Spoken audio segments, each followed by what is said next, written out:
All right, folks. Quick lesson on two things. As today, Wednesday, it is Yom Kippur, Jewish Holy Day, and it's going to be, in my estimations, an extremely thin market condition. So we're taking the time to learn how to do spread chart and spread analysis in the markets. Like I've been taught, like I heard on the floor hundreds of years ago, back before they invented electricity, when I first started in the market, bulls make money, bears make money, and sometimes spread traders take all the money home. Now, if you think about it, option traders will put on spreads.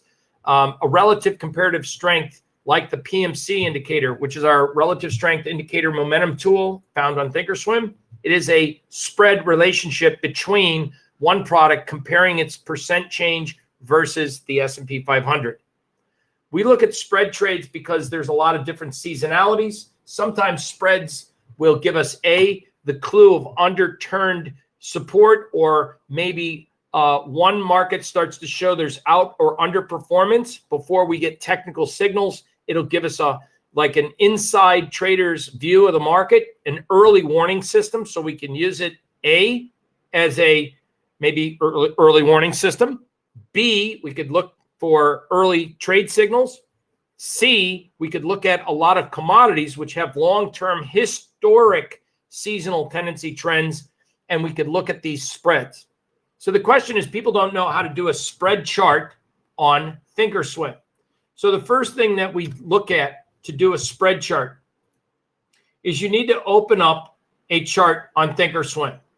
The next thing you do is, if you have your style of chart set as a chart type, a candle chart. Okay, fine. We have a candle chart, and we're going to take a look at our trading newsletter. We have carryover seasonal spreads that do not expire, like a live cattle December versus June. That's what we would call a bull spread. So December of 2019 long versus short June of 2020. When you do a spread chart, the one that you're going to be buying always goes first compared to the one that you're selling. So on Thinkorswim, if you wanted to look at a front month continuation contract spread chart, you would need, for example, Thinkorswim, obviously you need to know the symbiology, the symbol list.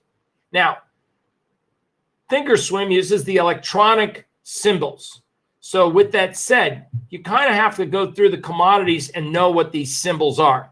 So first and foremost, let's take a look at a new trade that would have developed right now, which is a seasonal trade. And in our newsletter, I post seasonal trades that have over 25-year history, being 80% success rate. So if it's less than 80%, I don't post it.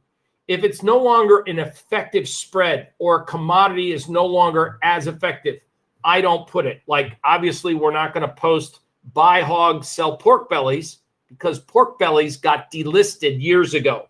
If you watch the movie Trading Places, Eddie Murphy says pork bellies, or no, excuse me, Winthorpe. Dan Aykroyd goes, pork bellies. I sense something's going on in pork bellies. And then then Eddie Murphy said, they're panicking. I can feel it. They're panicking. They got to pay for them G.I. Joes with the Kung Fu grip. Anyway, great movie for those that want to learn about commodities. All right, we have seasonal trade, and now with the China tariffs and particularly China deal, Chinese buy a lot of pork. It's a staple item in the Chinese diet. Beef is another one, but we've traditionally been a huge supplier of pork. The Chinese also get a lot of beef from Australia. So our competitor is, in fact, to China, Australia. But China looks to buy a lot of product elsewhere.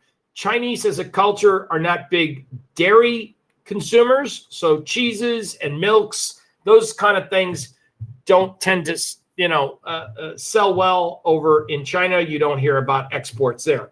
It's kind of funny, as I was taught, if you went into a Chinese restaurant, you're not buying brie cheese, So again, What does that have to do with our seasonal trades? Things change, consumer habits change, and cultures change.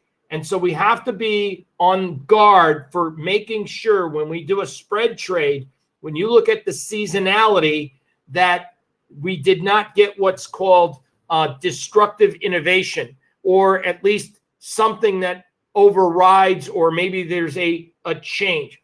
If the Chinese start to develop the appetite for milk and milk products and cheeses, then probably beef and cow, there would be a huge demand then for milk and fluid milk futures, and we would be looking at, which they do have, milk and cheese future hedging products.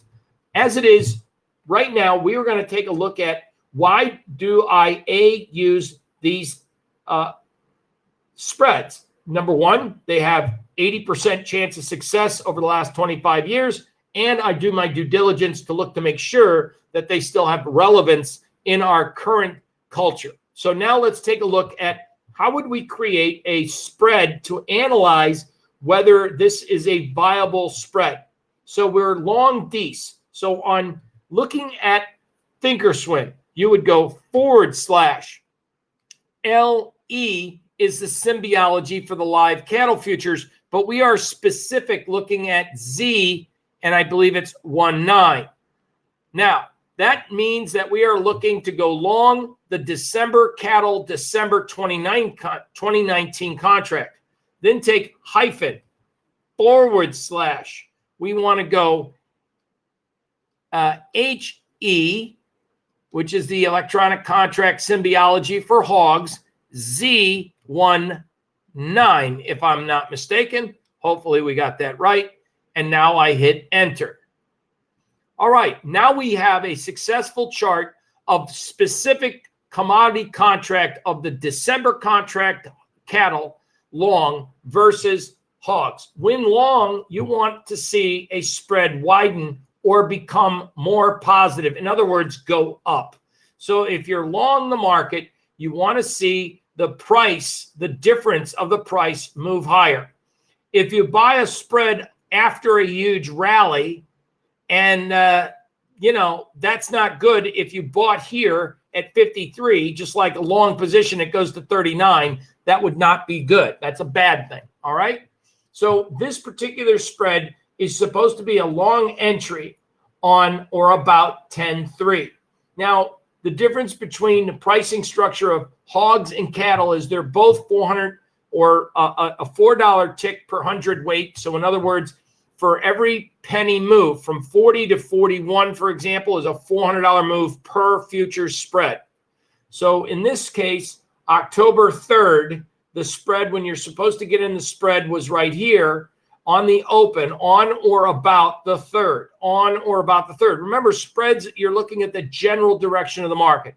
I always recommend if you get in late to a spread, if you don't understand where it's been, you better know, because if it's already had a rally, or if seasonality came in early, or if the buy signal came a week early and you're chasing it, you may want to wait for a pullback, okay?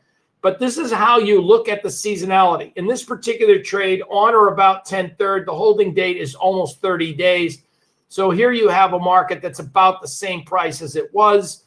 It's already given a trade from 42 up to 47, and you can see that's a pretty damn big mover right there in the marketplace. So spreads do not reduce risk. Spreads, because you're in actually two different products, two different markets. If it's deemed that cattle causes cancer and hogs is better for you, guess what? Cattle could go limit down for weeks. Hogs could go rise for weeks, and you're long the wrong side and you're short the wrong side, and you can have double losses. So spread charts are not necessarily reduction of risk. At times they can on very similar or like markets.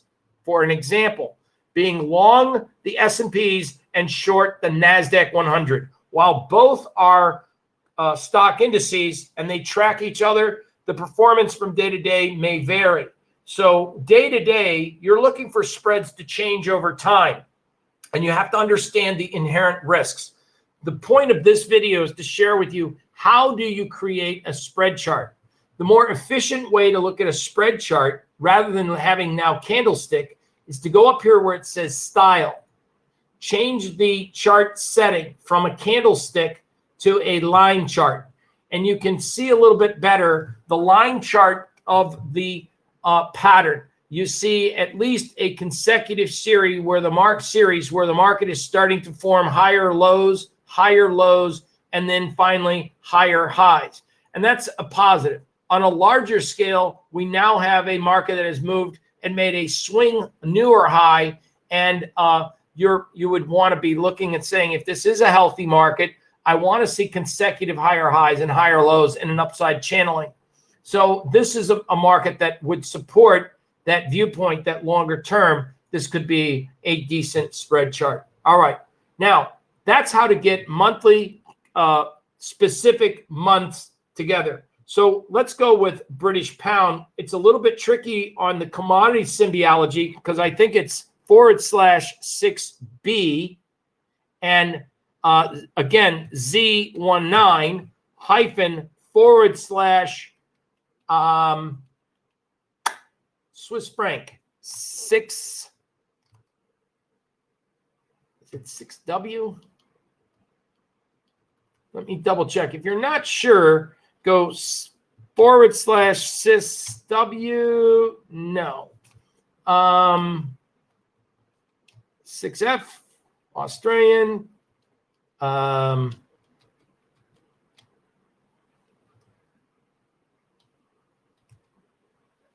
There it is, /6S. All right, so now go back and go /. Remember, it won't give you the commodity if you've already put it in, only getting you the front month. So we're looking at /6BZ19 is a symbol for British pound, and you can see underneath here, British pound, it's telling you you've done it right, /6SZ19. Now, it's not telling you anything on the secondary one because it doesn't recognize the second one, all right? And now if we hit enter, we have the correct spread on long pound, short Swiss franc. Why would that spread work? Well, right now we've got Brexit, so maybe that's something that's different, unique, not happening, might not happen this year, but we have also gold. Gold's tied in with the Swiss franc valuation. And this is like one of the worst time of the year to be long gold. So gold may see some downside. So the Swiss franc, this particular spread was looking at a long entry on about 10.4. And as you can see, this spread is not working out right now. This spread would be long entry 10.4, but you would hold this until 11.3. What I would want to see if this spread is going to be valid and work to give me a better shot, a better edge. I want to see if we start to develop a higher high, higher low combination. And at this point in time, then know what your risk of the trade is. So the risk of the trade might be from 21.5 cents all the way down to 19 cents. And again, with the currency spread, this is a big spread. It's $12.50 per tick. So if this market goes in the difference, as you can see, this is one that could really make a boatload of money as well as put you in the poorhouse pretty quickly. So spread charts are designed for two things, to trade and also to get a good sign of inherent, maybe undertone difference in the market. The one down at the bottom is a bond versus 10-year note. And so that's another one that ETF traders could look for as a buy signal on the bonds. Look to see if that spread is widening or becoming more positive. Whatever side you're long, you want the spread to go up. I hope you found value in that. And again, lastly, let's take a look at if you want to take a IWM-SPY and take a look at the spread relationship, which we would be entering in a time frame of the year, which is called a January effect, where people tend to buy small cap and look for outperformance to large cap.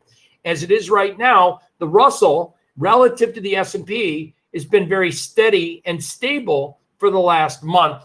Now, it declined, but we are starting to see a very formidable situation. We are starting to see higher lows develop in the Russell spread chart.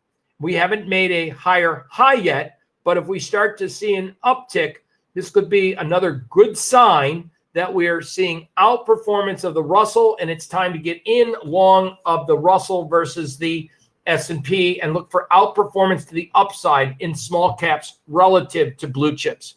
Thank you for watching. I hope you found this useful in your continued education for trading. Thank you.